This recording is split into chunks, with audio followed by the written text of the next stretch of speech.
The most terrifying man is not the one who yells the loudest, it's the one you never hear coming. In this world, obsessed with performance where people post their every step, explain every feeling, and beg to be understood, there is one man who does none of that. He is in the room, but you don't notice him. Not at first. He doesn't introduce himself, doesn't adjust his tone to match the group, doesn't fight to be heard. And yet, when the room quiets, everyone senses him. That silence, that stillness, it isn't absence, it's pressure. You can feel it in your chest like someone is watching even if they haven't moved. This man doesn't ask questions. He watches. He doesn't fill silence. He lets it stretch until you reveal too much. He doesn't broadcast ambition. He becomes the outcome no one can ignore. And what makes him most unnerving isn't what he says, but what he withholds. He is not antisocial. He is anti-distraction. He doesn't vanish because he's weak. He vanishes because he's working. While the world fights for attention, he sharpens in silence. While others chase applause, he positions himself to never need it. He is not trying to be mysterious. He just doesn't explain himself to people who haven't earned the right to understand. You think he's quiet because he's soft. But he's quiet because he's calculating. The world has trained you to fear being alone, to depend on feedback, to stay emotionally available or risk being labeled cold. But this man has seen what dependence costs. And once a man learns to live without needing your love, your guidance, or your approval, he becomes free in a way that makes others uncomfortable. You don't know his plans. You don't know his limits. And that's why you can't control him. Niccolo Machiavelli called this kind of man inevitable, not because he forces control, but because no one can stop what they don't see coming. While others announce their next move, he becomes the move. While they rehearse their message, he rewrites the game in silence. He is not here to be known. He is here to be effective. And when the dust settles, it's not the loud ones who are still standing. It's the ones you underestimated. So if you're wondering why you can't shake the tension, why certain people make you nervous without saying a word, now you know it's not noise that makes someone dangerous. It's what they don't need. This is not a personality. It's a weapon. And the ones who master it never need to raise their voice. You've met him before. Maybe it was at work. Maybe in a room full of noise. Maybe in a moment where you couldn't quite explain why everyone shifted the moment he entered. He didn't demand attention. He didn't say much. He didn't try. But something about him, his stillness, his control, his complete lack of need, unsettled the room. It made people adjust without realizing why. And you noticed yourself doing the same. Most people walk into a room looking for warmth, looking for approval, looking for someone to mirror. This man doesn't. He sits, observes, listens. He doesn't give energy that wasn't earned. He doesn't react on cue. He doesn't perform social rituals just to be liked. And that's what makes him magnetic. We live in a culture that rewards noise, rewards openness, rewards oversharing. But what if that's the trap? What if the constant exposure, the push to be vulnerable, the obsession with emotional transparency isn't strength, but surrender? You've been told to be seen, to matter, to speak your truth, to connect, to heal. But what if healing doesn't come from connection? What if it comes from control? The man who needs no one has realized something most people are afraid to face. That visibility is not always power. Sometimes it's bait. That applause doesn't mean respect. It just means dependency. That relatable is often just another word for predictable. And predictable men are easy to play. This man refuses the script.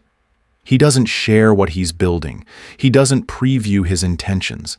He doesn't announce the pain he's overcome. Because the moment you reveal everything, you give away leverage. And what's left of a man once his leverage is gone, he's not unreachable because he hates people. He's unreachable because he knows how quickly people use what you give them. He's not private out of insecurity. He's private because privacy is his weapon. And silence, that's his armor. He doesn't need a circle. He needs clarity. He doesn't need comfort. He needs control. While others chase belonging, he builds psychological territory no one else can occupy. While they compete for relevance, he operates above visibility. He's not chasing connection. He's conditioning power. Niccolo Machiavelli warned that the masses are always fooled by appearances, that most men are shaped by how they're perceived. This man is shaped by none of it. He doesn't smile to charm, doesn't flatter to smooth tension, doesn't apologize just to ease discomfort. He doesn't chase harmony, he enforces alignment. And here's what's dangerous: you can't argue with him because he doesn't explain. You can't confront him because he's not reacting. You can't cancel what won't perform for you. The first time you meet this man, you don't recognize his power, because you're looking for volume, status, or dominance. But his power isn't projected, it's absorbed. It creeps in through what he doesn't say, what he doesn't need, what he doesn't show. And by the time you realize what he really is, you're already adapting to him. He is not louder than you. He's just freer. And that freedom makes him unforgettable. He doesn't yell. He doesn't beg. He doesn't warn.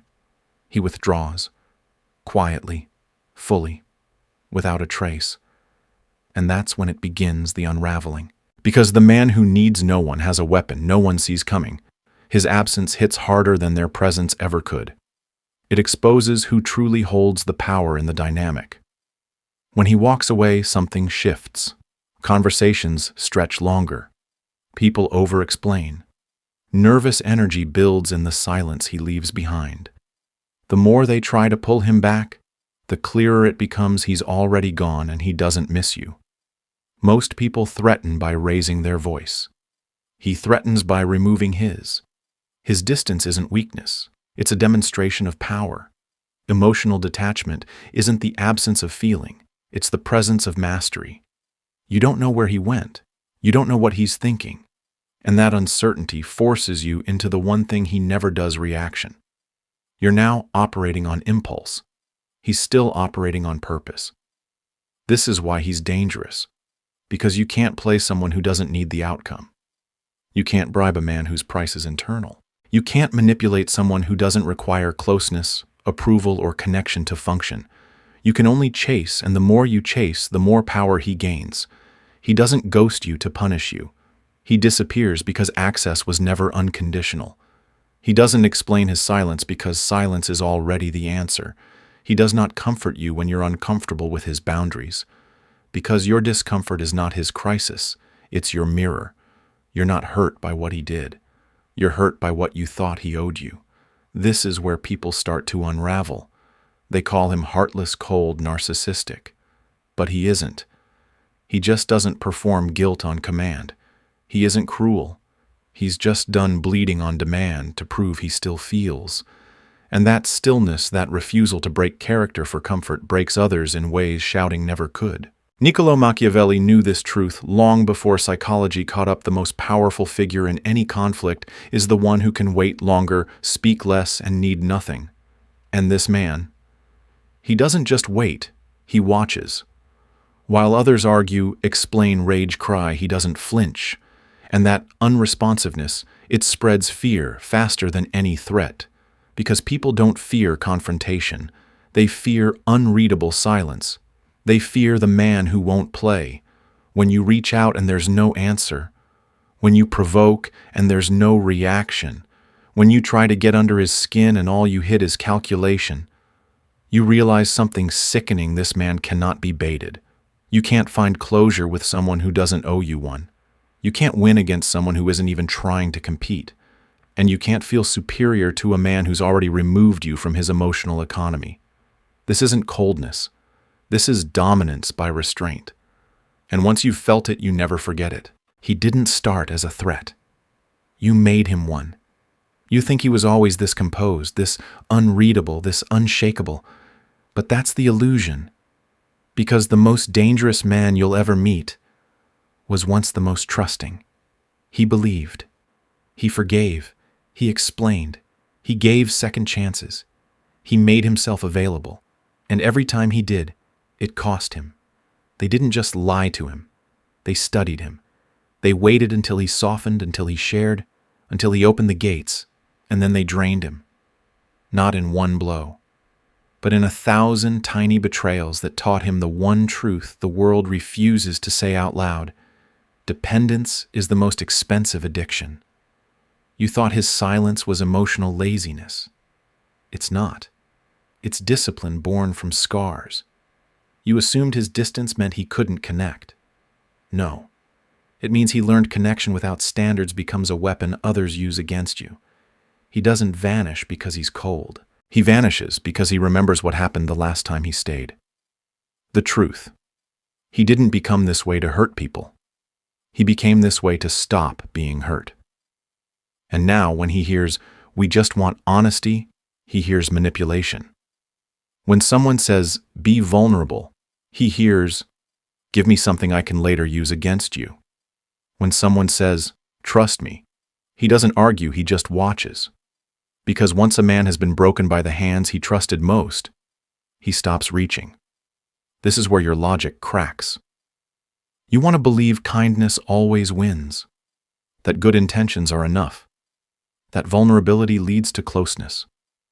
But he is living proof that in the wrong arena those beliefs don't make you noble, they make you prey.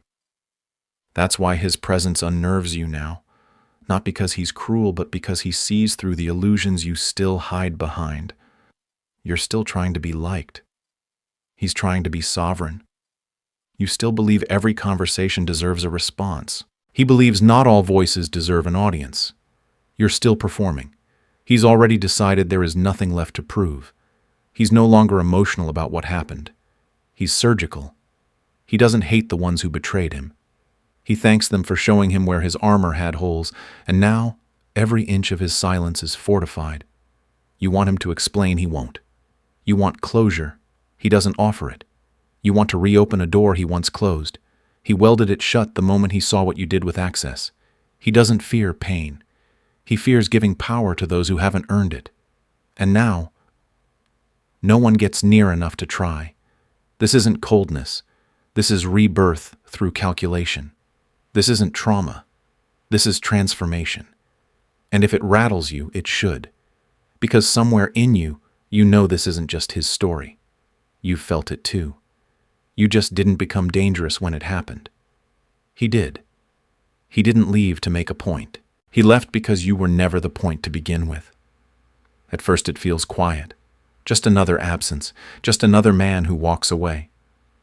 But then it begins the aftershocks. You find yourself rereading the last thing he said, replaying the last silence he gave you. You search for meaning in the spaces he never filled. Because this isn't just his absence anymore, it's your obsession. He didn't block you. He didn't fight you. He didn't leave a trail. He just vanished. But something about it doesn't sit right. Not because it was cruel, but because it was so complete, so absolute, so surgical. You expected anger. You got stillness. You expected confrontation. You got disappearance. And now the story keeps looping in your mind unfinished because he never gave you an ending. And that's what makes him dangerous. Most people leave noise behind. This man leaves echoes, strategic echoes. Echoes you try to outrun in every room you enter, in every conversation you overcompensate through, in every moment you wonder how someone could move on without needing to be seen. You thought silence was weakness. Now you feel its weight. You thought indifference was lack of emotion. Now you realize it's a kind of control you've never known. He doesn't haunt you because he chased you. He haunts you because he didn't. This is the Machiavellian aftermath. Power that doesn't brag. Control that doesn't explain. Influence that doesn't ask for acknowledgement. You can't cancel what doesn't show up. You can't manipulate what doesn't need you. And you can't compete with a man whose scoreboard lives in silence. The people around him talk louder now. They try harder. They perform more. They mistake absence for weakness until they feel the void he left. And suddenly the loudest ones in the room feel hollow. Because the only thing more powerful than presence is the memory of someone who never tried to impress you but somehow owns your attention anyway. He doesn't trend. He lingers. He doesn't announce. He imprints. You can replace a man who always needed to be heard, but you can't replace a man who changed the tone of the room by saying nothing. His influence isn't obvious. It's internal. It shows up in how you move now, how you think twice before speaking, how you second-guess what used to feel automatic. He's still there, not beside you, inside you. And that's the final twist. He didn't disappear. He multiplied through the silence you carry. Every time you hesitate, every time you crave closure, every time you ask yourself if he ever cared, he wins. Because he conditioned your mind without ever raising his voice. That's not abandonment. That's dominance. And it echoes far longer than any argument ever could. He said nothing. And somehow, that changed everything. It doesn't hit right away. At first you think you're unaffected. You carry on distracted. You fill the space he left with noise, with movement, with digital clutter. But days pass, weeks, and something strange starts happening. You still hear him, not through words, but through decisions you now hesitate to make. Through moments you catch yourself wondering what would he have said, or not said. His silence starts shaping your behavior. His discipline starts infecting your own. The man who never chased validation now haunts the way you chase approval. The man who never argued now lives in your doubt. This is the power no one talks about. Machiavellian dominance isn't loud, it's viral. You catch it like a psychological cold, not from contact, but from contrast. Once you've been in the presence of someone who doesn't need to be seen to own the room, you start questioning everyone who does. The loud leaders suddenly seem like performers. The oversharers feel fragile.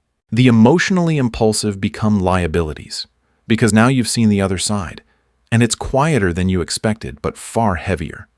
He didn't need to win the argument. He rewired the battlefield. And now, even in his absence, the rules are different. People speak softer when they think about him. They explain more, defend more, overcompensate because his restraint exposed their chaos. You thought he left, but he left something behind: a gravitational pull, an emotional weight, a recalibration of how people carry themselves in his wake. That's not personality, that's legacy.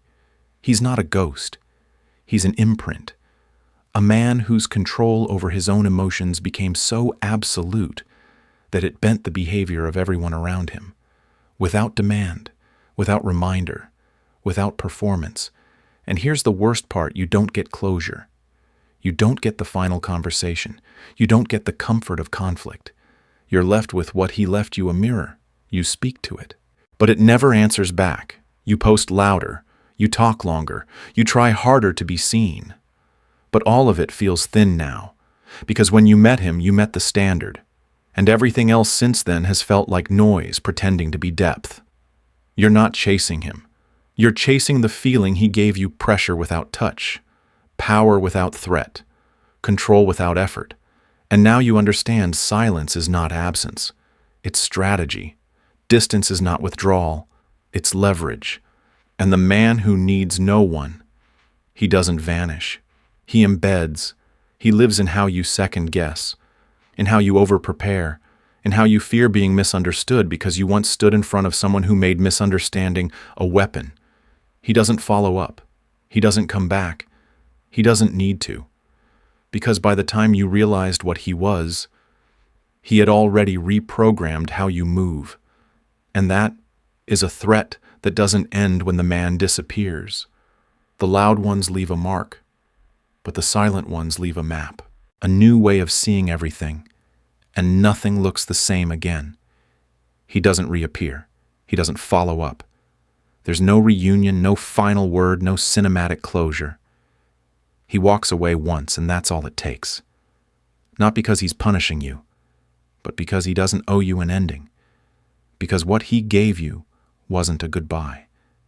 It was a new perspective.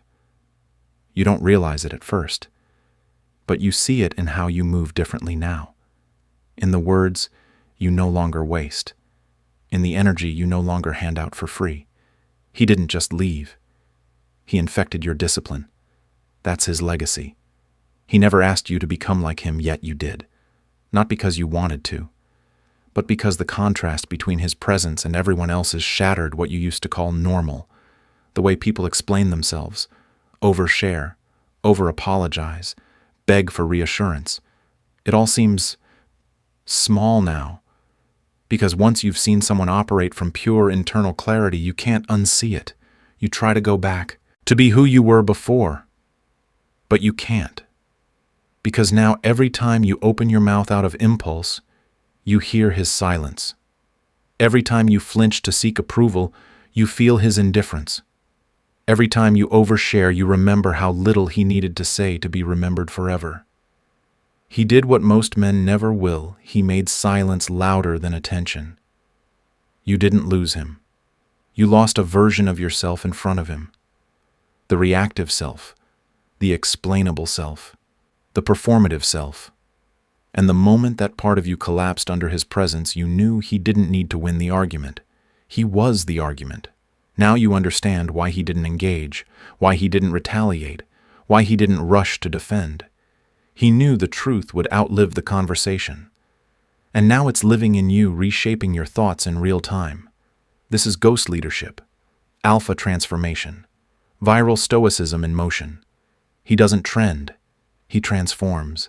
He doesn't demand your focus. He becomes the lens through which you now see everyone else, and no one lives up. He left. But somehow you never stopped answering to him. You see his fingerprints in every room, not in the noise, but in the restraint, in the tension, in the way people double-check themselves before they speak. You used to call that paranoia. Now you call it power. And here's the most haunting part. He doesn't know how deeply he changed you. Or maybe he does and just doesn't care. Because that's what real power looks like. It doesn't need applause. It doesn't seek revenge. It simply rewrites your nervous system and moves on. He's not your enemy. He's your standard. And that's what makes him unforgettable. Needing nothing is the final form of freedom. And most people will never taste it because they're too busy asking permission to begin. If you made it this far, that says something about you. Not everyone finishes this kind of message. Most people click away the second they feel uncomfortable. The second the truth starts cutting. But you stayed. You let it sink in. And that alone means you're not like the rest. You've seen the cost of being too available. You felt the burn of over-explaining, over-feeling, over-trusting. Maybe you didn't know how to name it before, but now you do. It wasn't weakness, it was misdirected loyalty. And that ends here. From this point forward, you move differently. Not to impress, not to convince, not to be liked, but because you finally understand the difference between being seen and being untouchable. Don't try to become him overnight. Just start subtracting. Talk less. React slower. Give nothing for free. Walk into every room like you don't need to be there and watch how fast the energy shifts. You don't owe the world your openness, but you owe yourself your sovereignty. So, if this message found you at the right time, say it out loud in the comments. I don't need their permission. Let's see how many of you are done shrinking, done performing, done bleeding for the crowd. If this cut deep, save it. Rewatch it when you forget. And subscribe not for content, but for clarity. The loudest people are easy to forget, but the quiet ones, they stay.